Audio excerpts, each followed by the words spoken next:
Do you all remember how huge the world felt to us when we were kids? Personally, my favorite part was the bright blue sky. I remember getting dizzy looking up at the sky and feeling so small in comparison. I would notice how slowly the clouds would move, or question why it seemed like the moon would follow me when I was in the car. Or remember chasing bubbles around and trying to catch them, or climbing the wrong way up the slide. As kids, we have this natural instinct to wonder about the world around us, to ask tons of questions, to get caught up with everything the adults already knew, to learn the limits of the universe and believe we could push those limits ourselves. Then we get older and we lose that fascination with the world around us. We get caught up in day-to-day life, and reality is so much less colorful, so much more mundane. And even without realizing it, we begin to foster this subconscious belief that though we don't know everything, we've probably learned enough, right? And so curiosity becomes just another distraction. To understand why this happens, we must first define curiosity. A study by a group of psychologists on the five-dimensional curiosity scale defined curiosity as the recognition, pursuit, and desire to explore novel, uncertain, complex, or ambiguous events, which initiates and facilitates learning. Now, since the origin of psychology, curiosity has been key to human cognition, and it's even been tied to better social, psychological, and physical well-being. Whether that's because it opens up doors to new experiences, or because it's just inherently an enjoyable experience on its own, is still unknown. But there have been many studies conducted into the nature of this relationship between age and curiosity. It could be due to a biological factor, a result of the brain's natural decline with age. It could also be that curiosity never actually goes away. It just becomes overlooked. Because with our busy lifestyles and societal pressures, we're left with little to no energy to invest into our curiosities. Another possible explanation, proposed in an investigation by Li Chu, Jian Tsai, and Helen Feng, is the socio-emotional selectivity theory, which basically states that as we get older, we view time as more limited. And so we become more selective with what we choose to spend our time on. If you'll notice, the one common theme among all of these explanations is that somewhere along the way, curiosity becomes secondary. In society, we have this belief that you have to pick a field and stick to it if you want to be successful. We spend all of our teenage years deciding on this one field we're going to study for the rest of our lives.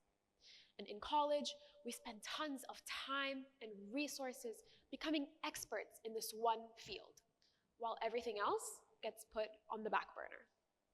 And after all that, it's too late to be asking silly questions when we should already know the answers, to be learning new things when we should already have our lives planned out ahead of us.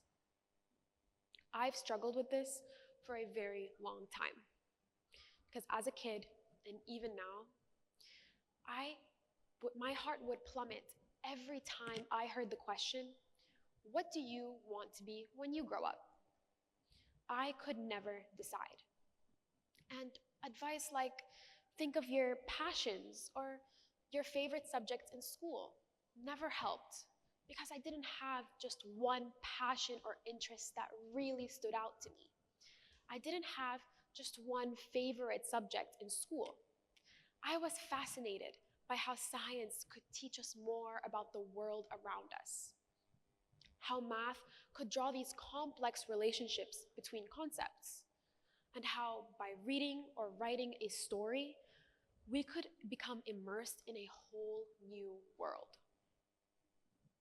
And some would say that I must have been quite a nerd as a child. But when did that become such a horrible thing? Why did we start condemning the part of us that just wants to know more? That brings me to my big question. Are we all actually okay with this system? Because I have never understood it.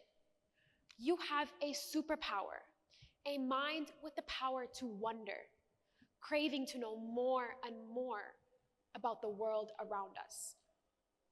So why would we ever want to limit our mind's power to learn such endless amounts? Why do we believe we can only excel by cutting out all of our other passions and interests? Well, what I found is that this is actually a fairly recent belief, because from ancient times all the way up to the early 19th century, scholars were well versed in a variety of different subjects, even ones that seemed unrelated. They were called polymaths.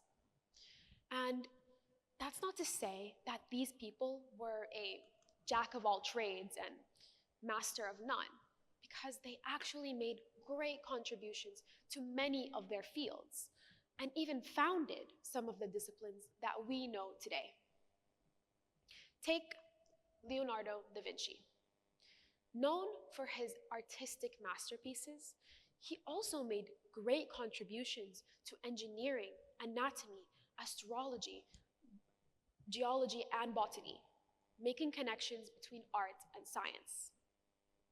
Or the Arab scholar Al-Khwarizmi, who not only founded algebra, but also made great contributions to astronomy and geography. And let's not forget the Greek philosopher Aristotle, who influenced virtually every field for over a millennium, from philosophy and politics to biology and physics. So think about it. Did any one of their fields ever distract them from making great discoveries in another? As the philosopher Socrates once said, "To know is to know that you know nothing." That is the meaning of true knowledge. Well, in today's society, education has become much more widespread, and yet the number of polymaths has greatly decreased. Why could that be? Well, these ancient scholars had much more independence, much more free reign over their academic endeavors. But today, we have strict education systems because jobs and research demand very specialized expertise. Society rewards those who can solve specific problems, like coding artificial intelligence or treating cancer. And so the education system evolved to support this need. So that begs the question, is this system actually more effective? There's always been this debate between being a generalist or a specialist. Is a jack of all trades, master of none, actually better than a master of one? Well, in today's rapidly developing society, generalists will lack the depth of knowledge needed for true innovation. But on the other hand, specialists will lack the flexibility it required to be able to adapt. It is polymaths, those who can embrace a flexible identity, those who can thrive in uncertain situations because they learn best from these new and challenging experiences. They are the ones who will lead the way. So here's a piece of advice that I found would get you the farthest. Use a wide range of knowledge to solve a specific problem. It's great to learn things just for the sake of learning them, but if you want to turn your curiosities into innovation and achievement, you have to be able to make connections between the things you learn. Think of how Da Vinci was able to connect art and science. That is what we have to do. Start specific, but don't stop there. Keep building up. With that said, there shouldn't be anything stopping us from pursuing our curiosities outside of our professional lives. Curiosity shouldn't be seen as secondary. It should be a priority. Because not only does it create creativity and innovation, not only can it make our lives easier and teach us new skills, but it creates a special and unrivaled sense of fulfillment and growth. The true value of curiosity lies not in any of the rewards it could get you, but in this sense of achievement you feel after discovering something you didn't know before, after coming one step closer to better understanding the world we live in today. It's as simple as researching the answer to a question you didn't know, or just not being afraid to ask, trying new things, new hobbies, new foods, traveling to new places and experiencing new cultures, doing that one thing you thought you would never do, asking why more often. Set a goal to learn one new thing a day, to remember your curiosity and entertain that inner child for just a moment. Look up at the sky and remember how huge the world really is. There is still so much left to know. So don't forget to leave a little bit of room for curiosity in your lives. Thank you.